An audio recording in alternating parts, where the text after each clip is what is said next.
काल पुण्यामध्ये संत पूजन या नावाने वारकरी संप्रदायाचा खूपच मोठा कार्यक्रम होता। भारतीय जनता पार्टीचा कोथरूडचा सरचिटणीस गिरीश खत्री गेल्या वर्षीपासून हा कार्यक्रम करतो।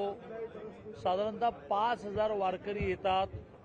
काल तर चैतन्य महाराज देगलूरकरांचं प्रवचन होतं आणि त्यामुळे कॅबिनेटची बैठक सुरू झाल्या माननीय मुख्यमंत्री महोदय आणि दोन्ही उपमुख्यमंत्री महोदय यांची परवानगी घेऊन मी पुण्याला गेलो, कारण सध्या पावसापाण्याचं ट्रॅफिक लागलं तर 8:30 पर्यंत मी पोहोचायचं होतं। शेवटी 9 वाजलेच आणि एवढे सगळे वारकरी त्यांना नंतर प्रसादाचं जेवण होतं त्यासाठी थांबले होते।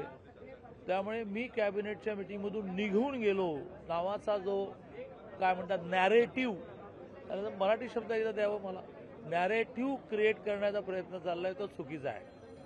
आता कशावरून चाललाय नॅरेटिव्ह, तर प्रोफेशनल कॉलेजमधल्या मुलींची 8 लाखापेक्षा कमी ज्यांच्या पालकांचं उत्पन्न आहे अशांची 100% फी माफ, 50% आहे ती 100% फी माफ करण्याचा निर्णय म्हणे कॅबिनेटमध्ये फायनान्सने फेटाळला। असं झालं नाही, असं होणार नाही।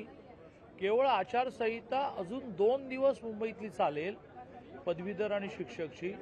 वोटिंग काल झालं, काउंटिंग त्याचं खूप 24-24 तास चालतं। काउंटिंग नंतर ज्यावेळेला सर्टिफिकेट दिलं जातं मग निवडणूक आयोग आचारसंहिता मागे घेतली, आचारसंहिता संपली असं नोटिफिकेशन काढतं। तोपर्यंत तुम्हाला कोणतेही मोठे निर्णय मतदारांना आकृष्ट करणारे करता येत नाहीत आणि त्यामुळे कॅबिनेटमध्ये चर्चा झाली आणि चर्चा होऊन आचारसंहिता संपल्यानंतर करू असं म्हणून विषय पेंडिंग राहिला। राज्याचे मुख्यमंत्री आणि दोन्ही उपमुख्यमंत्री मुलींच्या शिक्षणाच्या बाबतीत इतके संवेदनशील आहेत की असा विषय कोणी स्वप्नातही आणण्याचं कारण नाही। टेक्निकल कारणाने काल निर्णय झाला नाही, संपलं। त्यामुळे मी काय निघून गेलो नाही, मी परवानगीने पुण्याच्या कार्यक्रमाला गेलो।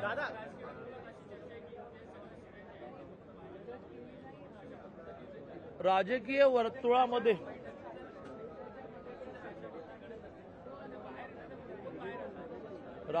वर्तुळामध्ये चर्चा आणि त्या चर्चेला तुम्ही फुलवणं हे तर तुमचं कामच आहे ना। त्यांनी चर्चा करायची असते आणि त्या चालवायच्या असतात तुम्ही, आणि ते चुकीचं काही नाही। प्रत्येकजण आपली आपली ड्युटी व्यवस्थित करतोय, आम्ही आमची ड्युटी व्यवस्थित करतो की आम्ही मुलींच्या प्रामुख्याने आर्ट्स सायन्स कॉमर्सला तर 100% फी माफ ही केव्हापासूनच आहे। पॉलिटेक्निक, इंजिनिअरिंग, मेडिकल, ॲग्री अशा एक आणि अलाइड बारीक प्रोफेशनल कोर्सेसचा विषय आहे, त्याला 50% फी माफ आधीच आहे। 50%ची 100% करण्याचा विषय आहे आणि त्याला आम्ही सगळे मिळून, महायुतीचं सरकार सगळे मिळून बांधील आहोत।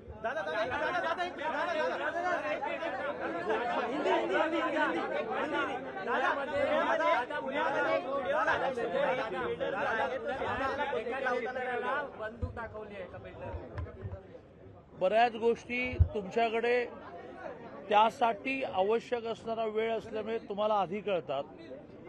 मला स्वाभाविकपणे एकाच वेळेला अनेक व्यवधानं सांभाळायची असल्यामुळे उशिरा कळतात। तुमच्याकडून कळल्यानंतर खातरजमा करून मग बोललेलं बरं असतं, त्यामुळे आत्ताच कळलं नंतर बोलतो। हिंदी में बताना है तो कल मैं दोपहर को 5 बजे का विरोधकों का चायपान होने के बावजूद भी 2 बजे ही मेरे स्वभाव के अनुसार पहुंचा। विरोधकों का चायपान भी हुआ। थोड़ा माननीय मुख्यमंत्री महोदय कई अन्य कामों में अटके हुए थे, इसलिए विरोधकों का चायपान ही 5 बजे के बजाय 5:20 को शुरू हुआ, तो 5:30 बजे की कैबिनेट शुरू होते होते 5:45 बज गए। मुझे पुणे में वारकरियों का 5000 संख्या का गत साल से शुरू किया हुआ संत पूजन नाम का कार्यक्रम था, जिसमें देगलूरकर जी प्रवचन के लिए आने वाले थे। तो प्रवचन में मुझे पहुंचना था, न प्रवचन पहुंचे तो प्रसाद नाम से भोजन था, उसमें पहुंचना था। इसलिए जैसे ही कैबिनेट मीटिंग शुरू हुई, माननीय मुख्यमंत्री महोदय और दोनों उप मुख्यमंत्री महोदय दोनों की अनुमति लेकर मैं जल्दी गया कैबिनेट में शुरू होते ही, क्योंकि रास्ते में ट्रैफिक जाम है ऐसा गूगल दिखा रहा था। तो इसलिए मैं कैबिनेट से निकल गया, मैंने निषेध, ऐसा कोई नहीं है। 10वीं और 12वीं के बाद कॉलेज की आर्ट्स साइंस कॉमर्स की फीस तो 100% सभी को, उसको तो 8 लाख के उत्पन्न का बैरियर भी नहीं है या कैपिंग भी नहीं है, सभी की माफ है। प्रोफेशनल कॉलेजेस की भी 50% सरकार भरती है, उसको 100% करना है। यह मैंने कैबिनेट के सब कमेटी में निर्णय होने के कारण घोषित किया, फिर भी मुझे मालूम ही है कि वो कैबिनेट में होना पड़ता है, तो इसमें किसी की दो राय नहीं है। आचार संहिता मुंबई ग्रेजुएट और मुंबई टीचर की चल रही है, अभी भी चल रही है। अभी भी मैं कुछ कहूँगा तो मुझ पर गुनाह होगा, तो चल रही है, वो आज रात्रि तक समाप्त होगी। इसलिए कैबिनेट में चर्चा होकर इस विषय को आचार संहिता के बाद करेंगे, इसलिए पेंडिंग रखा। इसको किसी ने रिजेक्ट नहीं किया। मत तो अनेक होते ही है ना, लेकिन निर्णय एक होता है।